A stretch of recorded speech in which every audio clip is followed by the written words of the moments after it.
At exactly 2:47 hours on May 10th, 2026, the desert night over the Persian Gulf split open with the unmistakable whine of jet-powered drones, 84 of them, launched in 3 coordinated waves from mobile platforms hidden across the Iranian provinces of Bushehr, Hormozgan, and Khuzestan. The first contact appeared on the AN/TPY-2 radar of the THAAD battery guarding Al-Udeid Air Base in Qatar, headquarters of U.S. Central Command Forward and the largest American military installation in the Middle East. Lieutenant Colonel Marcus Hayes, the battery commander, stared at his console as 18 low RCS contacts spread into a fan formation, vectoring at 600 kilometers per hour toward the base where 11,000 American personnel slept. His earpiece crackled with the alert he had drilled for 200 times and prayed he would never hear. Vampire! Vampire! Vampire! Multiple inbound! Signature consistent with Shahed. 238 jet-powered. Time to impact, 4 minutes, 30 seconds. Iran had just broken the ceasefire, and Hayes knew in the cold mathematics of air defense that the 4-minute window was not nearly enough.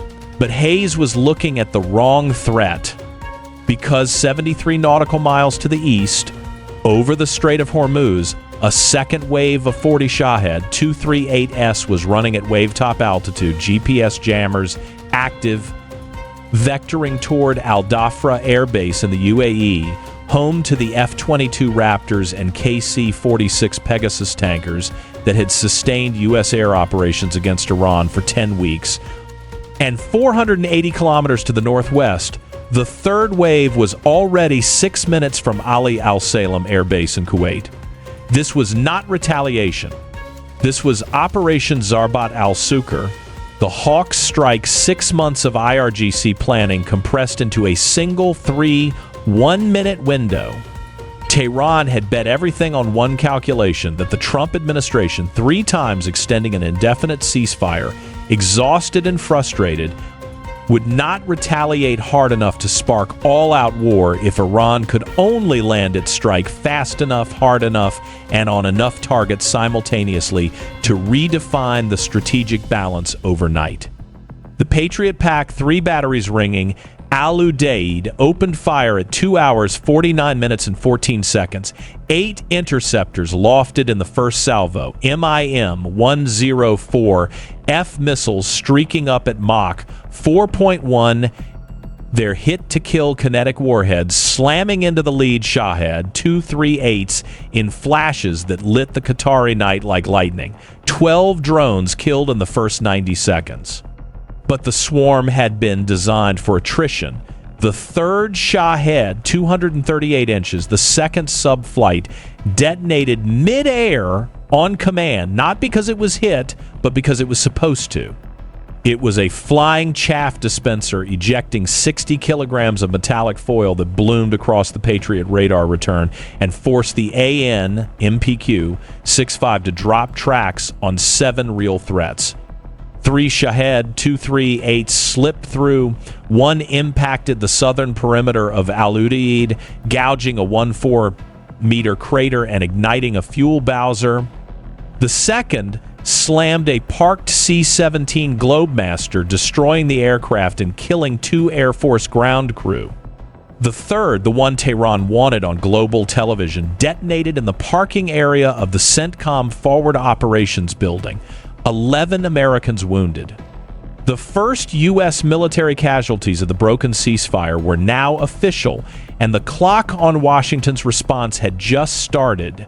What would you do if you were President Trump in this moment? 3 Gulf allies under attack, 11 Americans down, ceasefire shattered live on every network. Your own threats now demanding action you publicly hope to avoid? Comment below. The Pentagon's reply did not wait for Washington.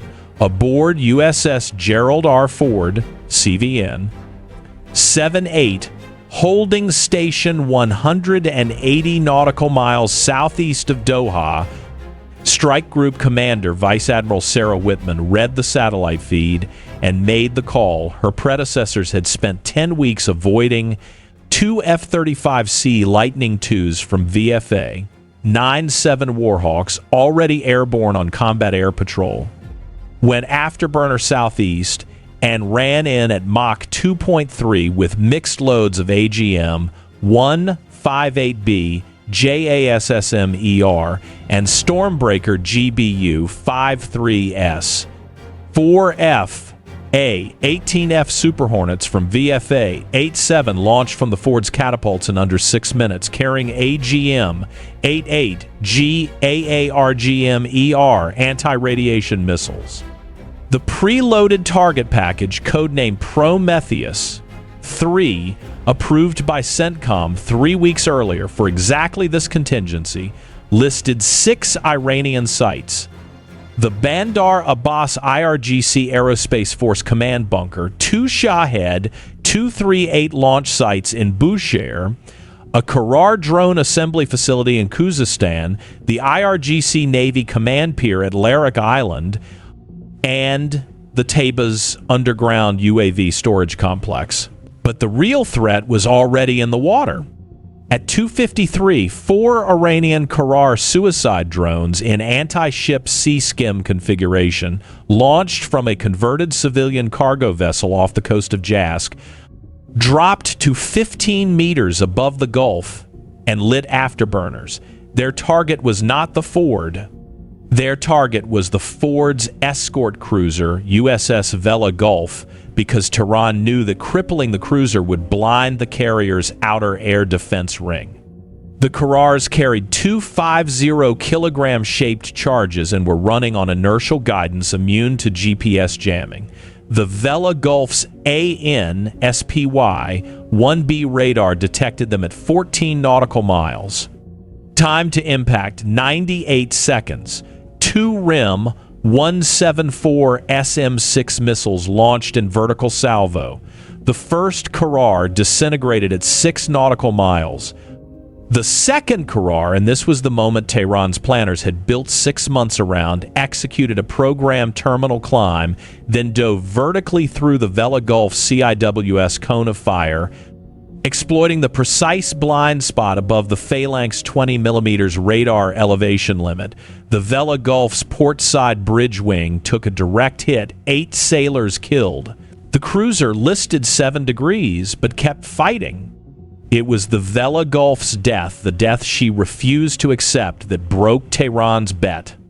Because the moment American naval blood hit the water, the White House Situation Room collapsed. Every remaining political constraint on the Prometheus, 3-target package, the F-35Cs went weapons-free at 3:11. Within 19 minutes, the Bandar Abbas IRGC Aerospace Force command bunker absorbed 3 JASSM-ERs through its primary ventilation shaft, killing the operational command staff coordinating the strike. The Larak Island IRGC Navy pier was hit by 4 Stormbreakers, destroying 2 Hudong fast attack craft and a Hoot torpedo launcher. The Taybaz underground UAV storage complex, considered impervious to conventional strike, was breached when an F-35C delivered a single GBU 725,000-pound advanced penetrator into the precise structural weak point identified by the National Geospatial Intelligence Agency 4 months earlier. Secondary explosions burned for 16 hours. Iran's strategic drone reserve, the heart of Zarbat al-Suqr, ceased to exist by 4.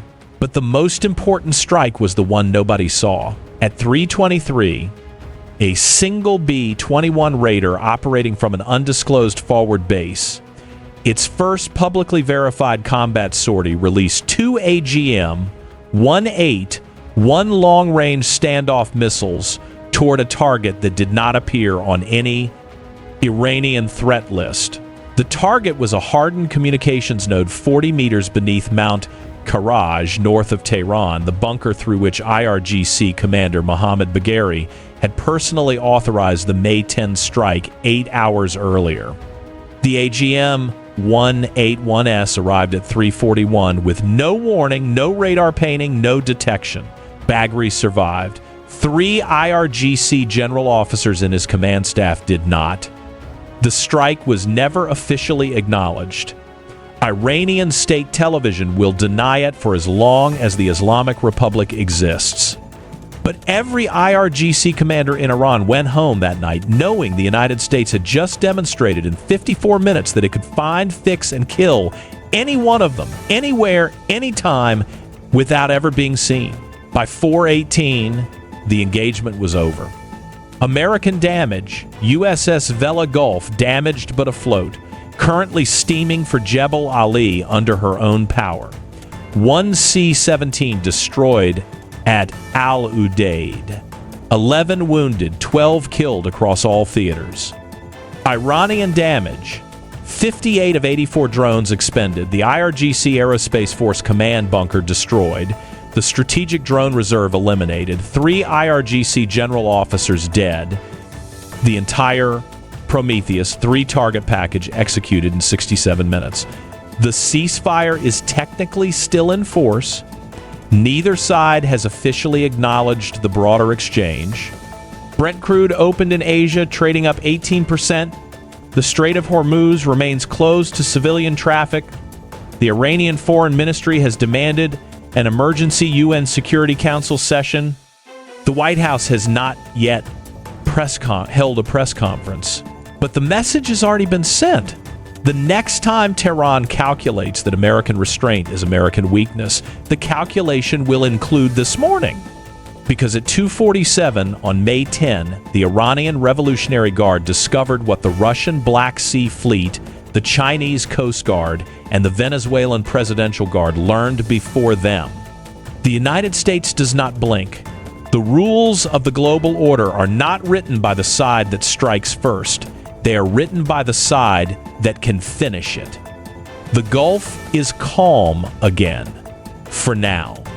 If you believe Tehran will retaliate harder before May 15, comment strike. If you believe the ceasefire holds because the IRGC is decapitated, comment hold. Subscribe because the Middle East just shifted in 67 minutes, and the next 67 will define the next decade